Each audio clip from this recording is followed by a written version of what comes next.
शिंदखेडा माझा TV news, जे सत्य तीच बातमी। केंद्र शासनाच्या सामाजिक न्याय आणि अधिकारिता मंत्रालयाअंतर्गत दिव्यांगजन सक्षमीकरण विभागाच्या एडीआयपी योजना आणि राष्ट्रीय वयोश्री योजना अंतर्गत आज पंचायत समिती कार्यालय शिंदखेडा येथे आयोजित करण्यात आलेल्या नाव नोंदणी शिबिरात ज्येष्ठ नागरिकांनी दिव्यांग बांधवांचा उत्स्फूर्त प्रतिसाद लाभला।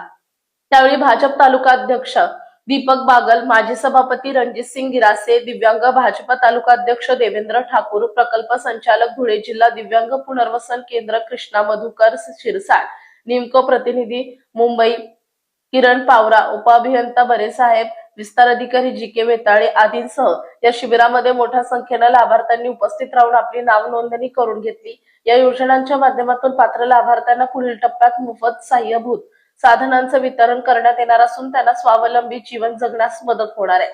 कार्यक्रमाची प्रस्तावना प्रकल्प संचालक जिल्हा दिव्यांग पुनर्वसन केंद्र धुळे श्री कृष्णा मधुकर शिरसाट यांनी केले। त्यांनी उपस्थितांना योजनांची सविस्तर माहिती देत पात्र लाभार्थ्यांनी शिबिराचा लाभ घ्यावा असं आवाहन केलंय। या प्रसंगी निमको प्रतिनिधी किरण पावरा यांनी दिव्यांगांसाठी विविध योजनांची माहिती देत मार्गदर्शन केले, तर भाजप तालुका अध्यक्ष दीपक बागल यांनी दिव्यांगांसाठी महाराष्ट्र राज्याचे पणन आणि राजशिष्टाचार मंत्री तथा पालकमंत्री जयकुमार भाऊ रावल विविध योजना अंमलात आणत आहेत। त्यांनी नेहमीच दिव्यांगांना विविध योजनेचा लाभ मिळवून दिला असून शिंदखेडा मतदारसंघात नुकताच दोंडाईचा आणि शिंदखेडा येथे योजनांसाठी नाव नोंदणी शिबिर ज्येष्ठ नागरिकांना उपलब्ध करून दिले, त्याचा लाभ घेण्याचं आवाहन यावेळी त्यांनी केले। या शिबिरात स्थानिक अधिकारी, कर्मचारी, मान्यवर तसेच सामाजिक कार्यकर्ते उपस्थित होते। शिबिराचे आयोजन जिल्हा प्रशासन, जिल्हा दिव्यांग सक्षमीकरण अधिकारी कार्यालय आणि जिल्हा दिव्यांग पुनर्वसन केंद्र धुळे यांच्या संयुक्त विद्यमाने करण्यात आलं। या उपक्रमामुळे शिंदखेडा तालुक्यातील ज्येष्ठ नागरिकांनी दिव्यांग बांधवांना मोठा दिलासा मिळाल्याची भावना लाभार्थ्यांनी व्यक्त केली आहे। पुढील टप्प्यात पात्र लाभार्थ्यांना सहाय्यभूत साधनांचं वितरण करण्यात येणार असल्याची माहिती आयोजकांकडून देण्यात आली आहे। पंचायत समिती अधिकारी, कर्मचारी यांनी सहकार्य केले। आपले नेते माननीय आमदार जयकुमार भाऊ रावल साहेब या महाराष्ट्राचे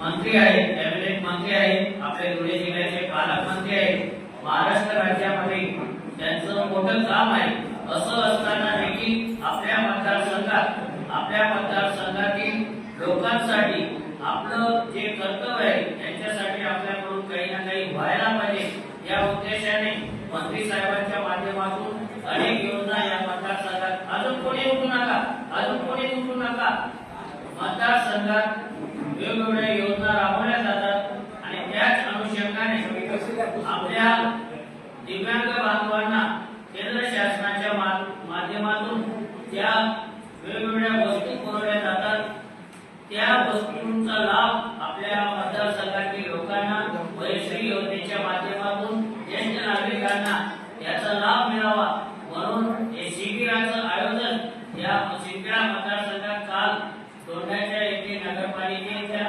आवारात करण्यात आलं होतं आणि आज शिंदखेडा पंचायत समितीच्या या आवारात या ठिकाणी हे शिबिराचं आयोजन करण्यात आलेलं होतं आणि आपल्या या दिव्यांग बांधवांसाठी, ज्येष्ठ नागरिकांसाठी मंत्री साहेबांनी ही सुविधा उपलब्ध करून दिली। नाव नोंदणीची हा कॅम्प आयोजित केला, त्याबद्दल मी संपूर्ण मतदारसंघाच्या वतीने, आमच्या दिव्यांग बांधवांच्या वतीने, ज्येष्ठ नागरिकांच्या वतीने मंत्री रावल साहेबांचा आभार व्यक्त करतो, आलेल्या सर्व अधिकाऱ्यांचं आभार व्यक्त करतो आणि आपल्या एक सूचना करतो की शांततेत नाव नोंदणी करायची, सगळ्यांना लाभ होणार आहे। नाव नोंदणी आज जरी होईल तरी आपल्याला ज्याप्रमाणे योग्य ती वस्तू असेल की एप्रिल मे महिन्यामध्ये आपल्याला ती वस्तू मिळणार आहे, म्हणून शांततेत नाव नोंदणी करायची ही आपल्याला विनंती करतो। किरण सरांनी तसं सगळ्याच योजनेची डिटेल माहिती आपल्याला देऊन टाकली, परंतु मी एक सांगू इच्छितो की ज्येष्ठ नागरिकांसाठी एक वस्तू अशी देखील त्याच्यामध्ये आहे, वॉकिंग स्टिक काठी आहे, काठीचं रूपांतर खुर्चीमध्ये होतं।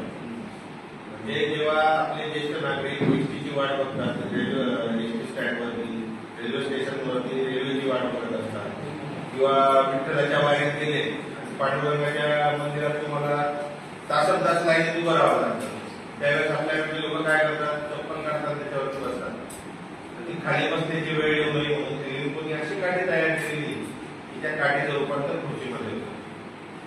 अशा जवळपास एका लाभार्थ्याला आपण 5 ते 6 साहित्य त्याच्या गरजेनुसार त्या ठिकाणी त्यांना मिळणार आहे. त्याच्यामुळं शांतपूर्वक आपल्याला काय साहित्य पाहिजे आपण आमच्या तज्ञांना त्या ठिकाणी सांगायचं आहे आणि या योजनेचा लाभ घ्यायचा आहे. ज्या व्यक्तीचे कागदपत्र कंप्लीट असतील, योग्य पूर्णपणे जमा केले तर त्याला 100%